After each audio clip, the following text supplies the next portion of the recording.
Are you looking to get better at fantasy football? Well, let me ask you this question right here. During your fantasy football drafts, how do you find solid wide receivers? If your answer is just looking at the pre-draft projections, you've already lost. We're trying to find solid studs, but put some reasoning behind it, and we're doing it right now. Yeah. Analytics off the chain, all the channels not the same. Jake and Kyle, you know the name. Headline Nation, we running the game.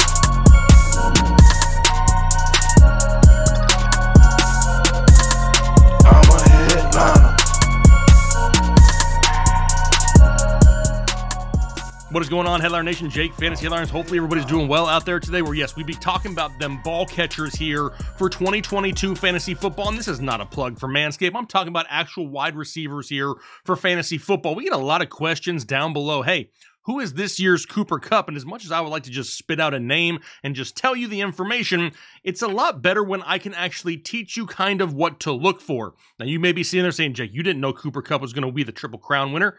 You're exactly right. But we did have him as a must-own wide receiver last year. And what is it that we're looking at when trying to identify those guys? Now, no, this isn't a show of, hey, who is the 2022 version of Cooper Kupp? That one may be coming out in the near future. But this one kind of gives you an insight of our thought process of some of the numbers that we may look at when we're actually trying to identify these players. So we're not going to waste a whole lot of time. We're going to get right into the content here. Do me a favor, hit the like button if you enjoy getting right into the content. Let's talk about what are we going to be looking at here in this episode? So some of the important metrics that we kind of pay close attention to is target separation being one of them. If you're not familiar with this stat, it's how much separation between the offensive wide receiver, the closest defender at the time of the target. Well, that's great, but we also want them to catch those targets, so we're going to include catch rate. Once they have the ball in their hands because they've caught it, what about yards after the catch? Can they make big plays happen?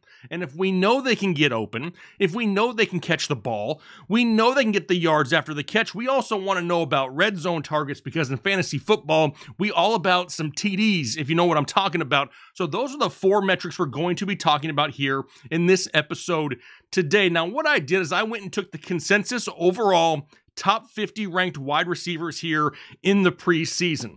I've then taken all 50 wide receivers and put them up against each other in each one of these metrics. However, they finished there. They were ranked 1 through 50, 50 being the best performer in the category, 1 being the worst performer in the category. We'll then total up these numbers at the end, sort them and find out who the top 15 wide receivers are when it comes to evaluating these four metrics. So the first one we talked about that was on our list is target separation. So let's go ahead and bring that one up first. And right off the bat, holy Jerry Jeudy can find some space out there. And could that mean he could have a field day here with Russell Wilson? Remember, we looked at catchable targets earlier last week, and we talked about how Teddy B compared to Russell Wilson catchable target-wise isn't a drastic number, but the volume could definitely increase, which would be great. Jerry Jeudy at 2.45 yards of separation. That is what, almost like 7.5 feet? Do you know how wide open that is in the NFL? Think about an arm's length, about 3 feet, right? Depends on your arm, I guess. Maybe 4 feet of, let's just say 4 feet of separation. That means that the closest defender can't even outreach his arm and get to you. He's even got more separation than that. Dude is wide open a lot. What about Hunter Renfrow? Another guy kind of known for his route running, right? We know that he can find ways to get open. Target separation proves that at 2.14 over 6 feet of separation. But then, what about Darnell Mooney? Were you expecting to see Darnell Mooney's name on this list followed by Tyler Boyd? Why does Tyler Boyd have a lot of separation? Does anybody know? I'll give you a second to leave it down below in the comment section. Did you get it? Did you write a reasoning down? Did you click submit that comment down below? It's because he plays in the slot a lot, and he can definitely take advantage of either nickel corners or linebackers in coverage. That's why his target separation is so high. Slot snaps is definitely a stat that we're going to be talking about here in the near future. Deontay Johnson, Jalen Waddle, no surprise there. Deontay Johnson at times has been one of the league leaders in this metric, so he's kind of fallen back a little bit, but not much. Got Brandon Cooks, Gabriel Davis, Kadarius Toney, if this guy could ever stay on the field. Devontae Smith, Christian Kirk, Russell Gage, Michael Pittman, Juju, got Hollywood Brown in here. Some target separations all the way down to what, 1.74 yards, like almost 5 feet of separation for these 15 guys on targets, which is an absolutely great number. Let's move on down to catch rate now. Catch rate, obviously, drops suck. We don't want drops. However, they happen. These guys didn't happen a whole lot to, right? Surprised to see Hunter Renfrow near the top of the list again. Hunter Renfrow is very underrated, and it's going to be very interesting to see the dynamic in that offense now that he's got himself a new teammate, which we'll talk about here in just a little bit. Chris Godwin, Cooper Kupp again here towards the top. Amon-Ra, great rookie year for Amon-Ra. A lot of people love him here this offseason. Christian Kirk, Jalen Waddle, Devontae Adams, followed by Tyler Boyd, Russell Gage, Jamison Crowder, Adam Thielen, all over 70% catch rate, which is really that kind of that sweet spot, right? That's what we're really looking for, is over 70%. Some guys right there on the fringe, Tyreek Hill, Rashad Bateman, Kadarius Toney once again, and Michael Pittman at 68.2. So now we're working our way through this process, right? We found guys that can get open. We found guys that are going to make the catch more times than not. After the ball is in their hands, what are they going to do with it, right? So let's take a look at yards after the catch. And can you see why Cooper Kupp was the Triple Crown winner? Are you starting to see a little bit of reasoning here? So when we compare all these guys in these metrics and we're seeing Cooper Kupp's name at the top of all these lists, that's a good sign because we want guys that find similar roles in their offense. Who else did we have? Deebo Samuel. Huge year from Deebo. Chris Godwin, Devontae Adams, Jamar Chase. Definitely somebody who excelled after the catch, right? Big plays from Jamar Chase. Deontay Johnson, Justin Jefferson.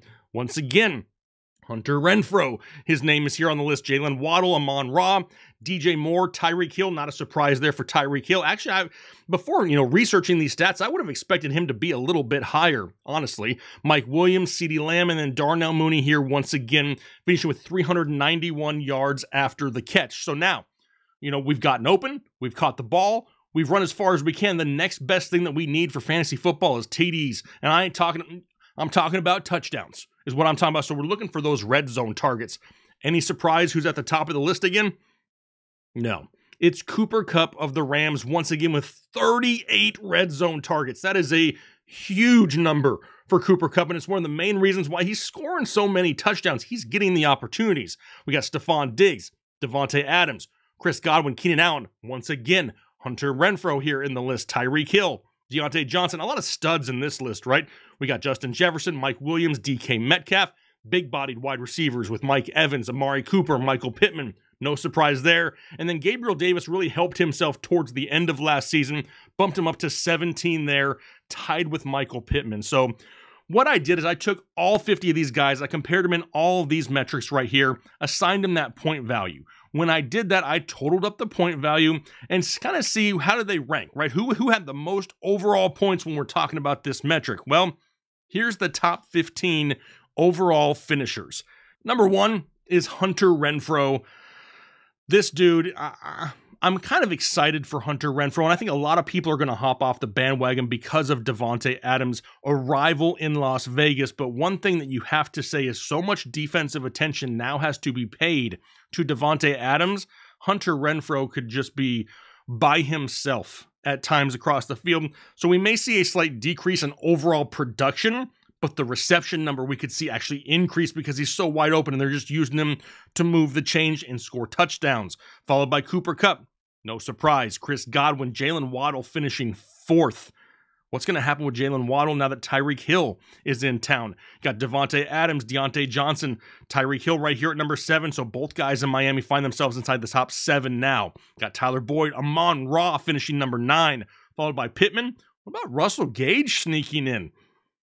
I mean, now he benefited from really being basically the only overall wide receiver in Atlanta because Cordero Patterson played more running back. Kyle Pitts more of a tight end, but the wide receiver role, a lot of Russell Gage last year. How does that, translate now that he's in Tampa Bay? We've got Brandon Cooks, Christian Kirk, Deebo Samuel, and Justin Jefferson. Now, I don't need to make a video telling you guys that, hey, Cooper Kupp is a good wide receiver, or hey, Justin Jefferson, that guy's somebody to watch out for. You know all that already, right? But when we look at this top 15, look at how many changes are associated with these players.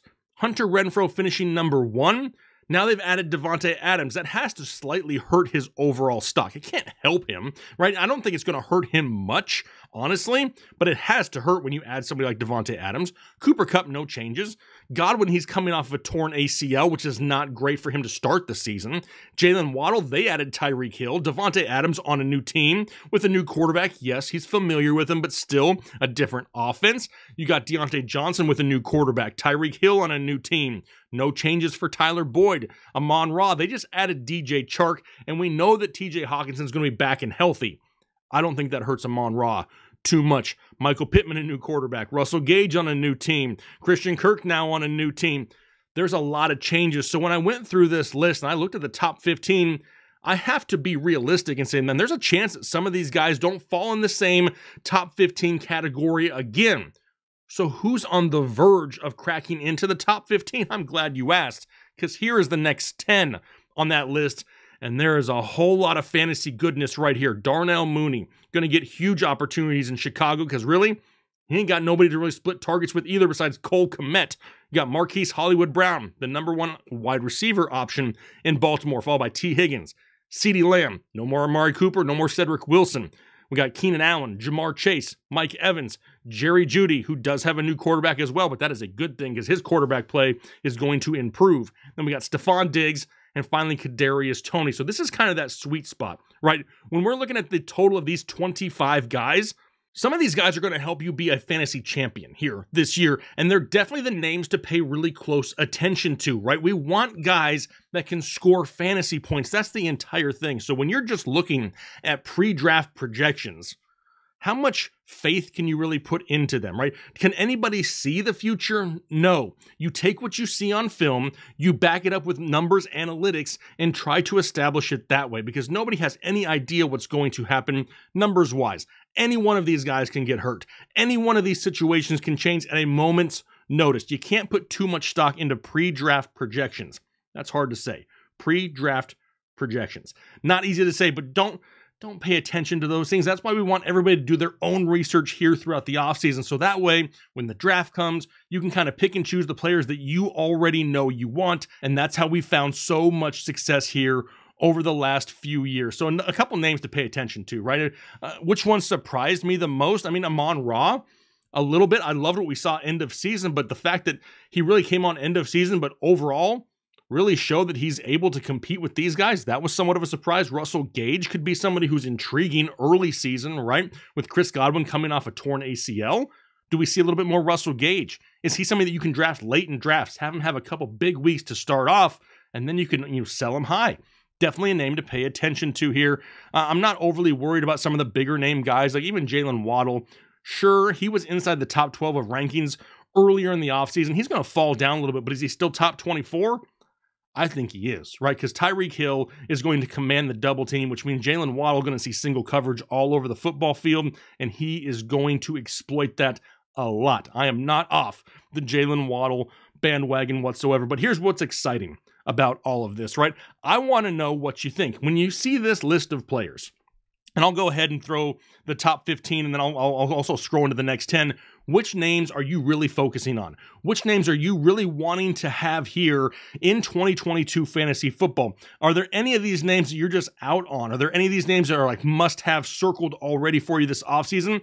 Those are the fun conversations to have down below in the comment section. Everybody's got their own opinion, right? Most opinions are like buttholes. Everybody's got them. They all stink. However, when we talk about them together as a community, that's when we come to a combined agreement and make ourselves serious fantasy football contenders, and that's what it's all about. So hopefully you guys are having a great week out there. The NFL draft right around the corner. Kyle's on his way down here to come hang out with us for the draft. Going to have a lot of fun. So do me a favor, hit that like button if you enjoyed the content. Consider subscribing if you haven't already, because we got you covered all offseason to make sure you can absolutely dominate all things fantasy football here in 2022. So have a great rest of your day, a great week. We'll talk to you later.